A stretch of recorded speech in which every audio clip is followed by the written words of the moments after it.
Izin memberangkatkan diri nama saya Rivalda Avanza dengan NIM 073022000070 dari kelas TTB. Di sini saya akan mempresentasikan soal ujian tengah semester ke batubara.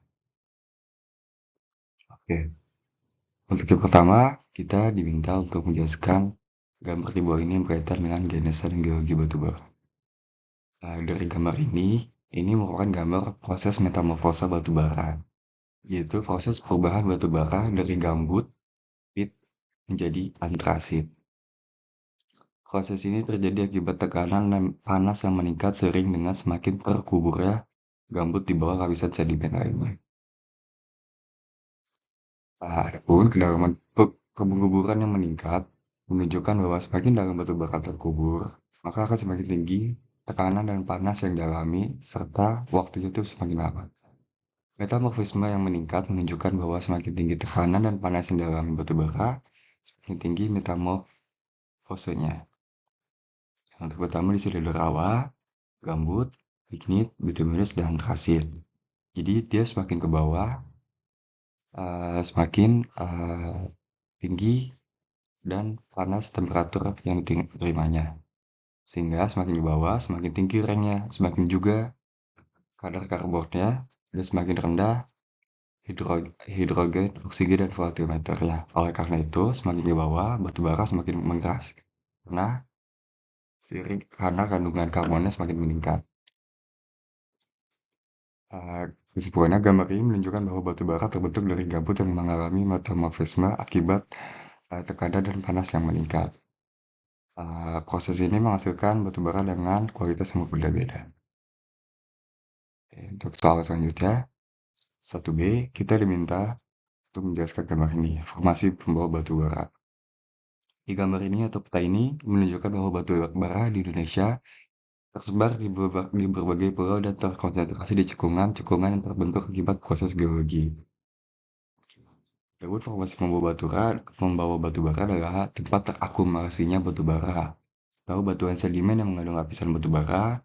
Formasi ini biasanya terbentuk di lingkungan rawa di mana akumulasi bahan organik yang kaya dapat berkubur dan mengalami tekanan dan panas selama jutaan tahun. Adapun di Pulau Sumatera ada cekungan Sumatera Tengah, cekungan Bengkulu, cekungan Sumatera Selatan, dan cekungan Ombilin.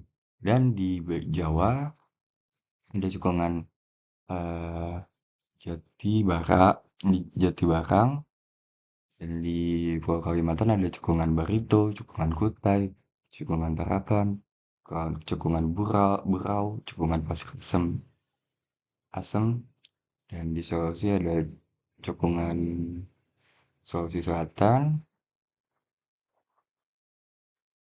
ya gitu. Untuk di Indonesia sendiri, batu bara yang tersebar itu kualitasnya berbeda-beda, namun rata-rata berada di tingkat atau rank bituminus. Oke, untuk nomor 2 kita diminta untuk menjelaskan gambar di bawah ini berkaitan dengan parameter kualitas dan peringkat batu bara. Jadi total air itu terdiri dari air permukaan dan air bawaan, sedangkan mineral meter itu terdiri dari abu atau sisa-sisa pembakaran dan volatil mineral meter serta zat terbang. Untuk batu bara murni itu terdiri dari volatil organic matter, karbon tertembak, dan zat terbang.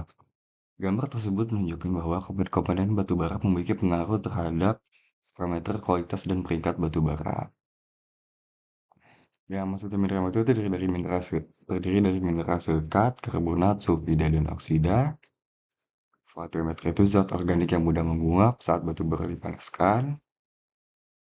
Dan parameter kualitas dengan peringkat hubungannya parameter kualitas dengan peringkat batu bara itu kadar air. Kalau kadar air semakin rendah kadar air batu bara, maka akan semakin baik kualitas batu bara yang dia berbanding terbalik. Sedangkan untuk kadar abu, semakin rendah kadar abu, semakin baik kualitas batu bara, berbanding terbalik juga. Untuk voltimeter atau zat terbang, yaitu semakin tinggi voltimeter, semakin rendah kualitas batu bara, berbanding terbalik juga.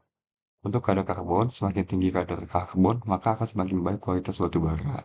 Berbanding lurus. Untuk nilai kalori, Semakin tinggi nilai kalori batu bara, maka akan semakin baik nilai kualitas batu bara.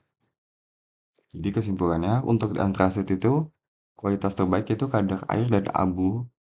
Abu rendah, nilai kalorinya tinggi, sedangkan untuk bituminus kualitas menengah, kadar air dan abunya lebih tinggi daripada antrasit, nilai kalorinya lebih rendah. Untuk subbituminus, kualitasnya lebih rendah daripada bituminus, kadar air dan abunya lebih tinggi, dan nilai kalorinya lebih rendah. Sedangkan untuk lignit, kualitas terendah yaitu kadar air dan abu tinggi, namun nilai kalori rendah. Di sini kita diminta untuk membahas peringkat batu bara. Apa peringkat batu bara? Di sini kita merupakan gambar tersebut menunjukkan diagram klasifikasi batu bara menurut peringkat di Amerika Serikat. Maksudnya gambar ini tuh peringkat batu bara itu didasarkan pada kandungan kalori kotornya atau tingkat kematangannya, yang merupakan jumlah panas yang dihasilkan saat batu bara dibakar. Semakin tinggi kandungan kalori kotornya, maka akan semakin tinggi peringkat batu baranya. Di diagram tersebut menunjukkan bahwa batu bara dengan peringkat tertinggi adalah meta antrasit, yaitu berada di 100 kJ per kilo, sedangkan untuk di terendahnya eh,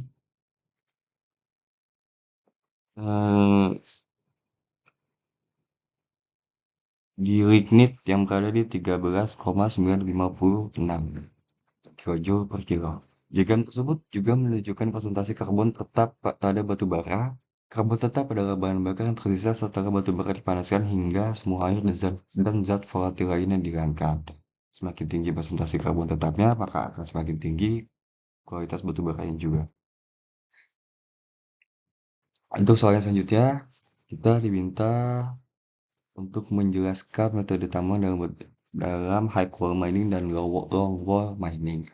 High wall mining adalah metode penangkapan batu bara permukaan yang menggunakan dinding tinggi wall untuk mengasah batu bara dari lapisan yang mirip. Jadi dia langsung jika ada biji atau batu bara, dia langsung dari samping. Untuk lowong mining adalah metode tambangan batu bara bawah tanah yang menggunakan panel panjang dan sempit untuk mengestra batu bara. Panel ini dibuat dengan membuat terowongan di sepanjang lapisan batu bara.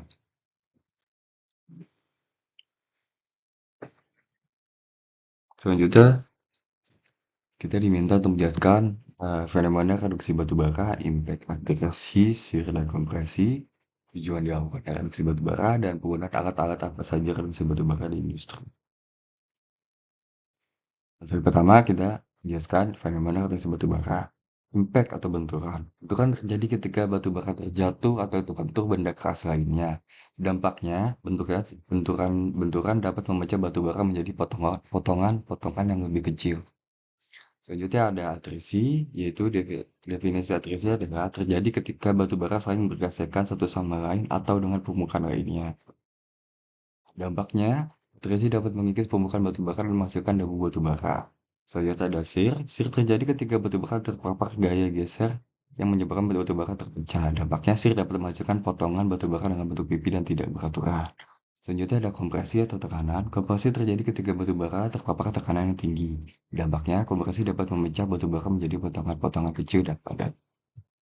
Adapun tujuan dilakukan reduksi batu bara ya, reduksi batu bara itu pengecilan pengukuran batu bara.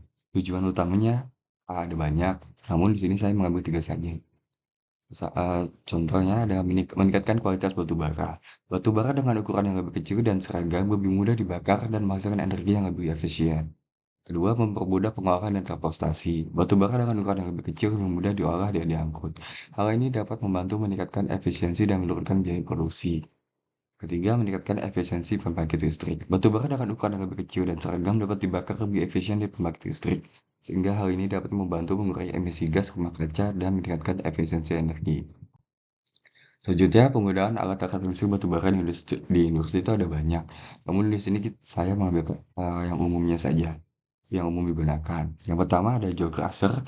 Alat ini menggunakan keran yang menggerak untuk memecah batu bara menjadi potongan-potongan yang lebih kecil. Jadi nanti ini batu bara masuk, ini jalan, dia lebih kecil, maka dia akan memecah. Kalau selanjutnya ada gyratory crusher. Alat ini menggunakan rahang yang berputar untuk memecah batu bara menjadi potongan-potongan yang lebih kecil. Jadi nanti batu bara masuk, alat ini berputar bagian tengahnya, lalu dia menjadi lebih kecil. Selanjutnya ada impact crusher. Alat ini menggunakan palu yang berputar untuk memecah batu bara menjadi potongan-potongan yang lebih kecil. Jadi alat yang berputar, batu bara masuk, maka batu bara akan menjadi lebih kecil.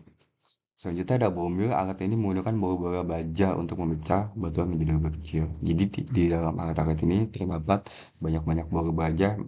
Jadi nanti batu bara dimasukkan, bola-bola baju saling bertabrakan dan sehingga batuannya menjadi lebih kecil atau pecah. Dan dari saya, wassalamualaikum warahmatullahi wabarakatuh.